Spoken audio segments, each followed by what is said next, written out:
Hello guys, என் பேர் Loki. Welcome back. நாம் இப்போ பார்க்க போகிறது இது advanced player of the tutorial டவரோட எபிசோடு 24 தான் நாம் இன்றைக்கி பார்க்க போகிறோம். எபிசோடு 23 மிஸ் பண்ணவங்க லிங்க் டிஸ்கிரிப்ஷனில் இருக்குது, செக் பண்ணிக்கோங்க. நம்ம வீடியோஸ் பிடிச்சிருந்தால் அந்த லைக் பட்டனை தட்டிட்டு நம்ம சேனலை சப்ஸ்கிரைப் பண்ணி சப்போர்ட் பண்ணுங்கள். உங்கள் ஃப்ரெண்ட்ஸுக்கும் மறக்காமல் இந்த வீடியோவை ஷேர் பண்ணுங்கள். சரி வாங்க, டைம் வேஸ்ட் பண்ணாமல் எபிசோடுக்குள்ளே போகலாம்.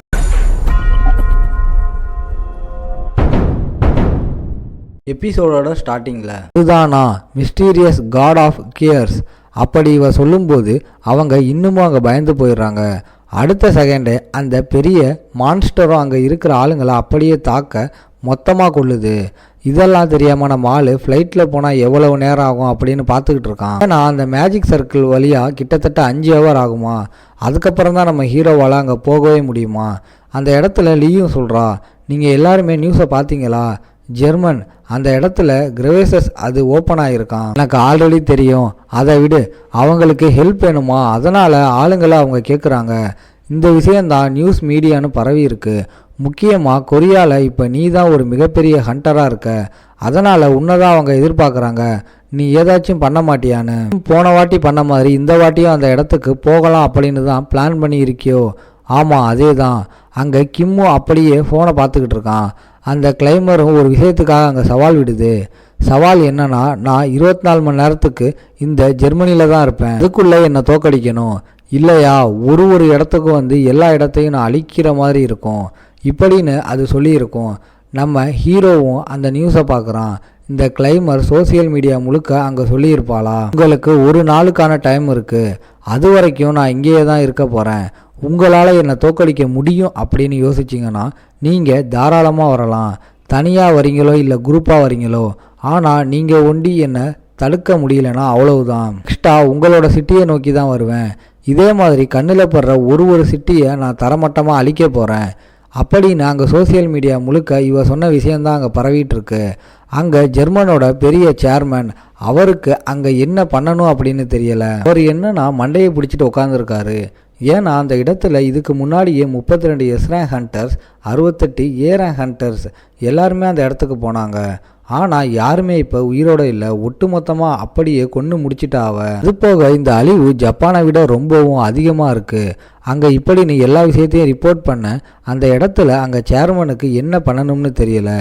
ஆமாம், வேற வழி இல்லையா, எதையாச்சும் பண்ணி அவளை தடுக்க முடியாதா. ஒரே ஒரு நிமிஷம், கால் வருது, எஸ்கியூஸ் மீ, யார் கால் பண்ணுறா, என்னது அப்படியா, உண்மையாவா. இந்த விஷயத்தை கேட்ட உடனே அவருக்கு அவ்வளோ சந்தோஷம். அங்கே அப்படியே அவர் கத்தி சொல்கிறாரு, சார் உங்களுக்கு விஷயம் தெரியுமா, ரீஇன்ஃபோர்ஸ்மெண்ட் கொரியாவிலிருந்து நம்மளுக்காக வரப்போகுதான். கொரியாவா, யார், வேற யார், கொரியாலேயே ரொம்ப ஃபேமஸாக இருக்கிற அந்த ஹண்டர் கிம், அவர் இங்கே வராராம். இதை கேட்குற ஆளுக்கு அவ்வளோ சந்தோஷம். நெக்ஸ்ட் சீனில் நம்ம கிம்மை காட்டுறாங்க. கிம் டைரெக்டாக அந்த இடத்துக்கு டெலிபோர்ட் ஆகி வந்துட்டான். ஃபைனலி நான் எப்படியோ அந்த இடத்துக்கு வந்துட்டேன். நான் யோசிக்கலை, இந்த டெலிபோர்ட்டேஷன் இந்த மேஜிக்கும் கன்வீனியண்ட்டாக தான்ப்பா இருக்குது. நான் பறந்து வர்றதுக்கு எப்படியோ லேட் ஆகிருக்கும், ஆனால் ஒரு சில செகண்ட்ஸில் நான் இங்கே வந்துட்டேன். நம்ம ஹீரோ முன்னாடி ஒரு மான்ஸ்டர்ஸாக இருக்குது. அங்கே முன்னாடியே ஒரு ஸ்டாச்சுவும் அங்கே பயங்கரமாக சத்தம் போட்டுக்கிட்டு இருக்குமா. அங்கே திடீர்னு அது நம்ம ஹீரோவை பார்க்கும். நம்ம ஹீரோ கத்திக்கிட்டே சொல்கிறான், வாயை மூடு, நீ சத்தம் போடுறது எனக்கு சுத்தமாக பிடிக்கல. இதே மாதிரி அந்த ஸ்டாச்சுவோட கதை முடிக்கிறான். அடுத்த செகண்டே அந்த மான்ஸ்டர் மேலே ஏறி அதையும் ஆள் ஒரே பஞ்சில் சைடாக தள்ளி விட்டுறான். அப்பையும் அந்த மான்ஸ்டர் சாகாதா. அந்த மான்ஸ்டர் கிட்ட போயிட்டு, ஆமாம் அந்த லேடி அவள் எங்கே இருக்கா அப்படின்னு அந்த மான்ஸ்டர் கிட்ட ஏதேதோ அவன் கேட்டுக்கிட்டு இருக்கான். இந்த பக்கம் லைவ் ஸ்ட்ரீமை காட்டுறாங்க. அந்த கிளைமர் பண்ண வேலையால் எல்லா பக்கமும் அழிவாக இருக்குது. அங்கே ட்ரோன் வழியாக பார்க்கும்போது திடீர்னுட்டு அந்த இடத்துக்கு நம்ம கிம் வரான். பரவாயில்லப்பா, உன்னோட கான்ஃபிடென்ட்டுக்கு நான் பாராட்டி ஆகணும். ஏன்னா என்னை தேடி இவ்வளவு தூரம் நீ வந்திருக்கியா, ஏதோ ஒன்று இந்த இடத்துக்கு நீ அப்பியர் ஆக போகிற அப்படின்னு சொன்னால் அமைதியாக வந்தா என்ன, இந்த நகரத்தில் ஒரு மிகப்பெரிய ஹோலை நீ கிரியேட் பண்ணியிருக்க, இதுக்கு யார் பொறுப்பாவா, நீயா இதுக்கு பொறுப்பாவ, ரெஸ்பான்சிபிலிட்டியை பற்றி பேசுகிறியா, ரொம்ப அரகண்ட்டாக இருக்க, உன்னோட வார்த்தைகளை பார்த்து விடு. ஆனால் நம்ம கிம் அவ சொல்கிறத பற்றி கண்டுக்கவே இல்லை. ஏய் ஃபியூலிஸான ஹியூமன், நீ உன்னோட லைனை கிராஸ் பண்ணி போயிட்ட, அதனால் இப்போயும் உன்னோட கதையை நான் முடிக்கிறேன். நான் இதுக்கு முன்னாடி இப்படி தான் இந்த உலகத்திலே ரொம்ப ஸ்ட்ராங்கான ஹண்டர் அப்படின்னு சொல்லி ஒரு பர்சன் வந்தான். நான் 7 ஸ்டெப் தான் வச்சேன், அதுக்கே ஆள் அழிஞ்சு போயிட்டான். அப்படி இருக்கும்போது உன்னால் எத்தனை ஸ்டெப்பை தாங்கிக்க முடியுதுன்னு பார்க்கலாமா. ஒரு ஸ்டெப்பு 2 ஸ்டெப்பு ஹீரோவுக்கு சுத்தமாக புரியலை.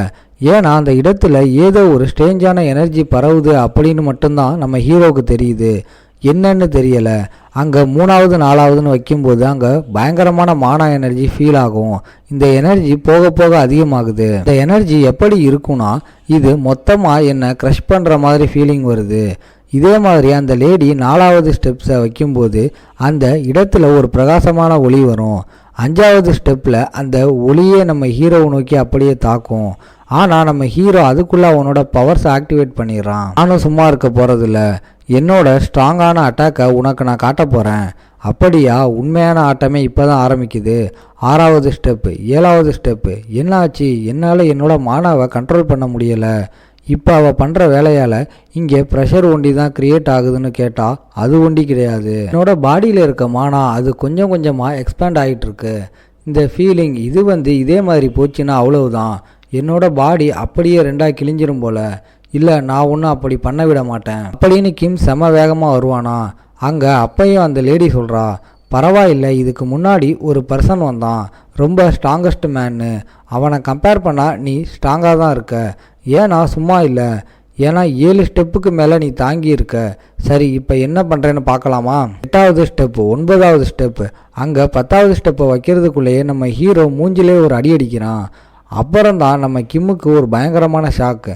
ஏன்னா கிம் அந்த அளவுக்கு பயங்கரமாக அடித்தும் அந்த லேடிக்கு அங்கே எதுவுமே ஆகலை. கங்க்ராச்சுலேஷன், என்ன 9வது ஸ்டெப்லேயே ஸ்டாப் பண்ணிட்ட. அப்படி ஒன்று நீ ஸ்டாப் பண்ணலைன்னு வச்சுக்கோ, என்ன ஆயிருக்கும்னு தெரியுமா? உன்னோட கதை இப்போதைக்கு முடிஞ்சிருக்கும். ஆனால் இப்போ ரொம்ப லேட் ஆகிடுச்சு. ஏன்னா நான் 10வது ஸ்டெப்பை வைக்க போகிறேன். 10வது ஸ்டெப்பா? இப்படி 10வது ஸ்டெப்பை வைக்கும்போது முன்ன இருந்ததை விட பல மடங்கு ரொம்ப ப்ரெஷர் அதிகமாக இருக்கும். ஒரு சைடு ப்ரெஷர், இன்னொரு சைடு நம்ம ஹீரோக்குள்ளே இருக்கிற அந்த மானா அது நம்ம கிம்மோட உடம்பையே கிழிக்கிற அளவுக்கு பயங்கரமாக எக்ஸ்பேண்ட் ஆகிட்டு இருக்கு. ஹே, நீ உண்மையிலேயே ரொம்ப அமேசிங்காக இருக்க தெரியுமா? என்னோட 10 ஸ்டெப்புக்கான அந்த ப்ரெஷரையும் நீ தாங்கிட்டியா? ஏன்னா அது ரொம்ப பயங்கரமாக இருந்திருக்குமே. அப்படி இருந்தும் நீ இப்போ நிற்கிற, அதுதான் ரொம்ப ஆச்சரியமான விஷயம். ஏன்னா நான் அந்த 10வது ஸ்டெப்பை வைக்கும்போது நீ மட்டும் அந்த இடத்துல இல்லைன்னா அவ்வளவுதான், இப்போதைக்கு மொத்தமாக இந்த சிட்டியே அழிஞ்சு போயிருக்கும். ஈவா அப்பயே என்கிட்ட சொன்னா, இந்த கிளைமர் நம்ம செங்மாவை விட பல மடங்கு ரொம்ப ஸ்ட்ராங்காக தான் இருக்கா. என்ன ஆச்சு? நீ என்ன யோசிச்சுட்டு இருக்க? இதுக்கப்புறம் என்ன பண்ணலாம்? இதோட இந்த எபிசோட் முடியுது. உங்களை நான் அடுத்த எபிசோடில் பார்க்குறேன். இந்த வீடியோ பிடிச்சிருந்தா மறக்காமல் லைக், ஷேர் அண்ட் சப்ஸ்கிரைப் பண்ணிடுங்க.